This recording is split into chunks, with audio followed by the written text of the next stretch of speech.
Arcane Season 2, Episode 8, titled Killing It's a Cycle. Now, this episode is, of course, the second last episode of Arcane in general, and also the second last episode of Season 2. And the thing is about it is, you're always curious, like, how are they going to, we assuming the final episode is going to be, probably a big spectacle episode. There's a big bam boom for, having a level of character, a level of emotion, but at the same time, we're dealing with the army, where our bad guys have an army, and our heroes need to fight the army, and have all the worlds connected, have all the worlds basically. If you're from the top, if you're the bottom, we all have a common enemy. The enemy of my enemy is my friend, and we're setting things up. But there's so much counter with this episode than just okay, here's a bad guy.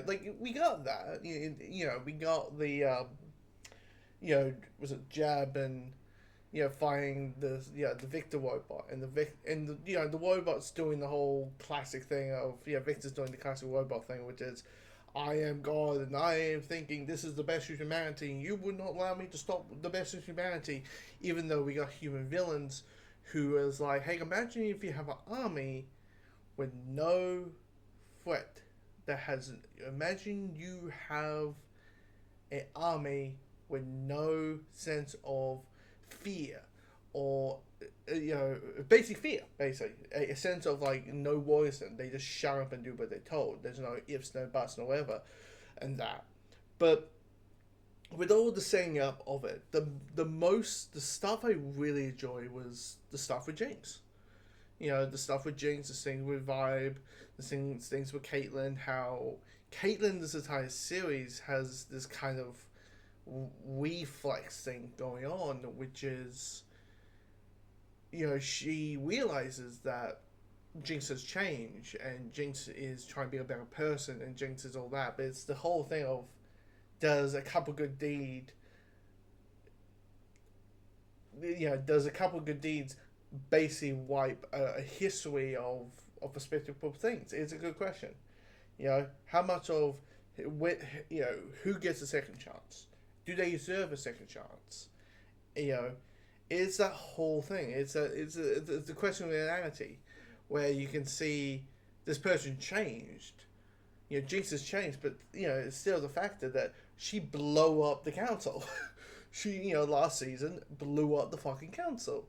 So she has this dilemma going on, and you can feel Jinx is in a sense of loss, that she feels a sense of not knowing what needed.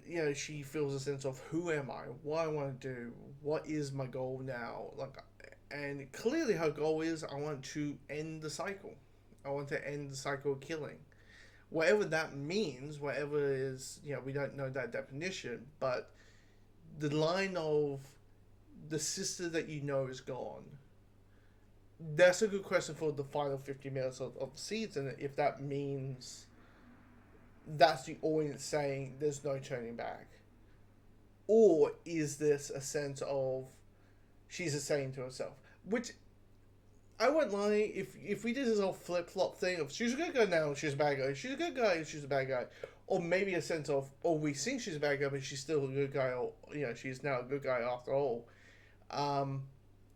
If it is just one of those flip, if for me feel a little bit flip floppy, it feels like a sense of Jinx is only there, her characterization of the season, and we'll find out in the final episode. But if this is the case, that it will feel like Jinx characterization is just there for whatever the plot needed her to be, and we're out of center through line. It's we need a villain. Well, make Jinx. She needs to be a hero. Well, let's just have her a hero in the second act. It's not. It feels a little bit clunky for me if that's the case. But I love the scene, every scene with Jinx, and how lost she is. The scene that she had with Cisco. I keep saying Cisco. I know it's not Cisco, but the villain from the last season. And him saying the cycle of violence. Violence will happen all the time. And there's no difference of it, and there's no ending of it. You know, violence is going to happen during our lives, and violence is going to happen in our lives. And essentially, if you think about it, that's what Arcane's all about. It's about the cycle of violence. Even though we're dealing with werewolves and Wobot and like magical Jesus and all this kind of stuff that's in the season, and black roses and all that, we are in massive anime level machinery with massive swords and massive gloves and massive gunways, whatever the hell you want to call the blaster thing. It's all about, its basis is story that it's the cycle of violence. How and what does pain do to that person? And we've seen versions of it, hell, in the video game genre, Last of Us Last of Us Part 2 is basically that. Cycle of violence, the person you kill is someone's, the person you kill is someone's lover, family member, friend, colleague, whoever, someone cares for them, and that's the sense with Arcane. That's essentially, if you think about it, that's the main theme. But it's all about what does violence do to the person who's afflicting the violence, versus someone just then just doing a simple revenge story, and that, which I just really like. As much as I like, okay, I care more about vibe and Jinx's storyline and all kinds of stuff than the political aspect of things and all, but I feel like it's gonna be that situation by the final 50 minutes. Going to be a sense of, oh, now I get you. Now I see where you're going here, and yeah, this show is pretty good. This show is really strong. It is a really good show. I was surprised with season 1. I was a little bit late to the party of it, even though people were saying how great it was. But yeah, I was playing in the game with Squid Game as well. Yeah, I might check season 2 out. I might not, but you never know. Anyway, if you've seen the episode, comment below. Let me know your thoughts.